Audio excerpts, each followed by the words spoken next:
Welcome back. Chocolate brownies are a perfect sweet treat, especially around Valentine's Day. But before you reached for the box mixes at the store, why not try to make a batch of brownies from scratch? I know, I'm not sure about this either. Here with her recipe, give it up for Stephanie Hansen, everybody. Hi, guys. Hi, Lovey. Okay. If we think about Valentine's Day, Yeah. right away I'm thinking chocolate, right? Because I love chocolate.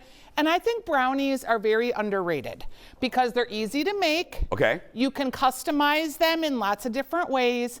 And if you kind of like go with your creative flair, you can make them really fun for like kids, for partners, for people that maybe favor salt over sweet. So I got some ideas for you. Okay. Okay. So I do know this about you. We're friends. Yeah. I do know your brownies are really good. Like you've talked about them before. You do have kick earth brownies. brownies. And I've made brownies on the show before. I've made toffee pretzel brownies. I have a gluten-free brownie that's very killer that I like to make sometimes as a cake, like in a round pan instead of a square pan for my gluten-free friends. But if you just like expand your mind about brownies, we're gonna make them with like a Dutch cocoa, and you're gonna just use butter and sugar and eggs. It's very easy ingredients. Okay. A little bit of flour, and think about all the different things we can do. So like I mentioned that you can do like a birthday cake brownie. Oh, sparkles everywhere. It's fine. So you can use like a biscuit cutter to make it into a circle. Okay. And then put a candle in there or just frost it. So if you're having a birthday party or something for Valentine's that you just want to put on a nice plate after a steak dinner, yum, yum, that's hot. Okay. And then you can even take this little brownie that we made here and you can cut it in horizontally. Okay. And make an ice cream sandwich.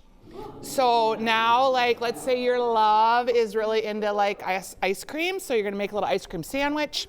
I'm just looking at all the fixins here, and I'm very excited. Okay, so we're gonna just do a little here. So this one is an example. I made this little brownie pan. This is my Hansen hack to crumple up the parchment paper. I was just gonna say, Hansen, why does that parchment paper look like you just dug it out of the garage? Because if you just pull it off the roll and like set it in there, it doesn't like fit. It's kind of floppy all over. So you crunch it up. Oh, and you so get that's on purpose? Yes. Oh. Because then it stays in your pan. I thought you found it under here from like the old set. Okay. Yeah. That's funny. Yeah. All right, so we're just gonna put a little bit of our brownie mix in here.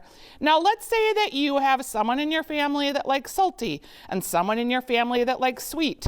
You can make a lot of variations with your brownie in the one bowl, okay? So to satisfy both of the family members. So this is all gonna spread out a little bit. Let's just pretend it already did. Okay. So over here I've got like peanut butter pretzel brownie. I've got honey peanut butter brownie. I've got chocolate chip, what are these called? M&M brownies. Yeah. So you... Oh, so it's not so much what's inside, it's what's topping. on the topping. But okay. Let's take it up a notch, okay?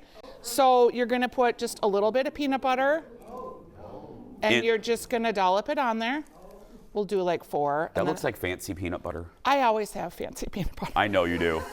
But for us mere mortals, Jif is fine, right? Yeah. I do like, if I was gonna buy non-natural peanut butter, I would buy Jif, just for the record. You know why? Because it's good. I'm a choosy mom. That's right, yeah. I'm not kidding. Every time I'm in the grocery store and I forget, Jason, what peanut butter do you like? That's quite funny, So if you ever see me and I'm talking to myself at the peanut butter aisle, it's me going like this.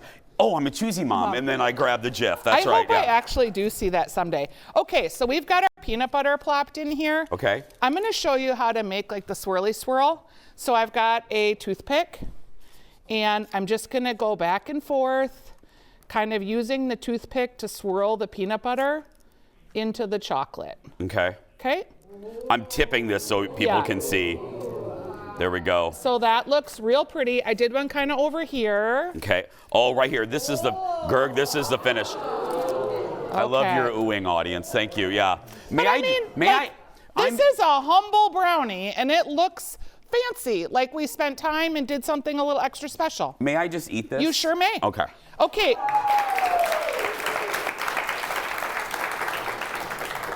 Your brownies are real good. I know. I always make good brownies. I know this. Okay, let's say though, like. If you do say so yourself. Oh yeah, I'm not shy about my brownies because I know they're good. Yeah, they are real good. Let's say now we're gonna like over the top. We're gonna use a little like flaky sea salt. This is a family show, Hansen. I know, families can come too to the party. Have you ever had potato chips on brownies? Mm-mm. If you like salty and sweet, they are bombastic. So we're just gonna sprinkle a little bit of those on there. We'll do one row because maybe like Jerry doesn't want potato chips on his brownies. Oh, I'm thinking I'm gonna like. I've never thought about putting potato chips on brownies. Delicious. They're crispy, they're salty, they're crunchy. They give you all the feels. How about this? A little honey roasted peanuts. Oh. Just again, we've already got that peanut flavor in there. We're gonna just go a whole nother layer, and then just because I can, I'm gonna do one more. Okay. I made everybody try these before the show. These are salted caramel Twix. Oh! I like everything you said there. They were so amazing. So we're gonna put those on. I love this. I know. They like Twix are really great anyway. This is making me feel a little better. Yeah. Yeah. Oh. So here's your fancy pan of brownies that everyone in the family is gonna get a little extra Valentine's Day love. Again, you could like cut these out and make them into really delicious peanut buttery brownie ice cream sandwiches, but you do that on your own time. Yeah, you do. I got limited time with you guys today. I know, you got limited time because when we come back, we're handing Stephanie over to you for another edition of Ask Stephanie when we come back in a moment. Someone was really excited that I was literally getting handed over. I know. Let's make it a good day. It is a good day.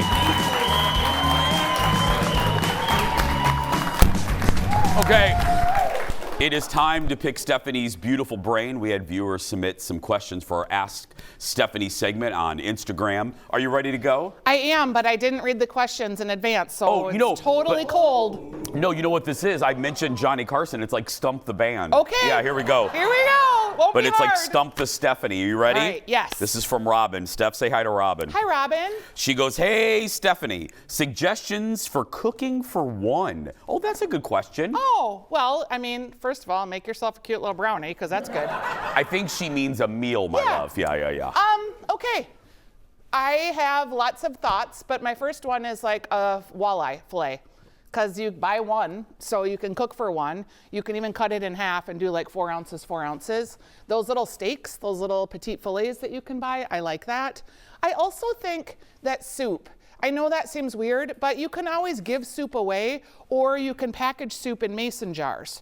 So the bigger mason jar is 4 cups of soup.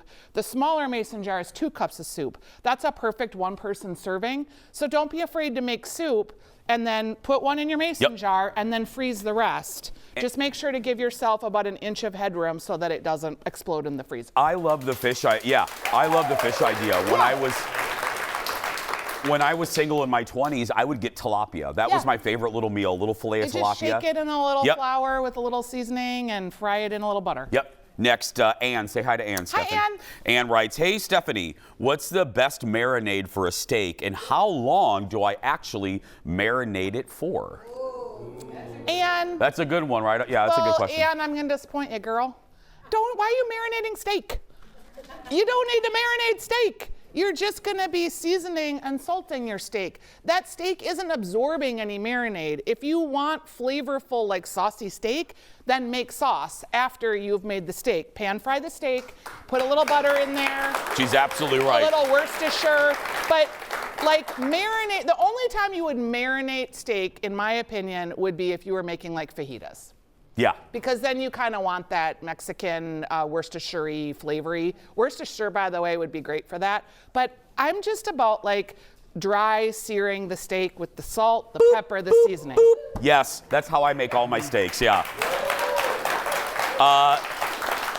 Okay, this is a timely one. You ready? Yes. Stephanie, say hi to Kelsey. Hi, Kelsey. Travis Kelsey. No, just Sorry Kelsey. you didn't Yeah, that's win. right, yeah.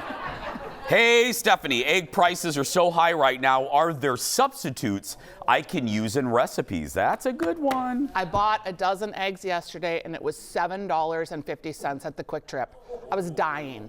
Okay, yes, there are substitutes. Ugh, they're all a little weird, but here we go. Agua faba. Do you know what agua faba is? It's the One person in our audience clap for that. It's Yeah. the liquid in the chickpeas or the beans. It's kind of a viscous substance. That 3 tablespoons of that is the equivalent to 1 egg. I know. You can also use applesauce. You can use bananas. You can use baking soda or vinegar, or another weird one. You take chia seeds, like 3 tablespoons, and you add a little bit of water to it. And if you let it sit for 15 minutes, the chia seeds release gelatin, and that can work because you're looking kind of for a stabilizer. But all of these, like, are you going to put banana in your, frittata? No. But you would maybe put it in like a brownie situation. So you got to kind of figure out how savory or sweet your dish is and go from there. Mary's next. What's the secret for making the best chocolate chip cookies? Oh, gosh, I love this question. I do too. Okay, literally, it's 2 things. Extra delicious ingredients. So like you need special hope butter. You need high-fat butter. You need delicious chocolate. And then when the cookies are like, you've put them on the pan, after they come out of the oven, you do what's called pan banging. So you bang the pan on the table, and it makes the cookie flatten out, so you get like crispy edges, but you get like soft on the inside, and they're flat, and they're delicious. Sarah Kiefer has a great chocolate chip recipe. Stephanie Hansen, everybody. For all of her recipes, head to stephaniesdish.com. And be sure to watch new episodes of Taste Buds with Stephanie on the Fox local app. Download it wherever you get your apps. We'll be right back. Back in a moment. I always sear steaks. Always.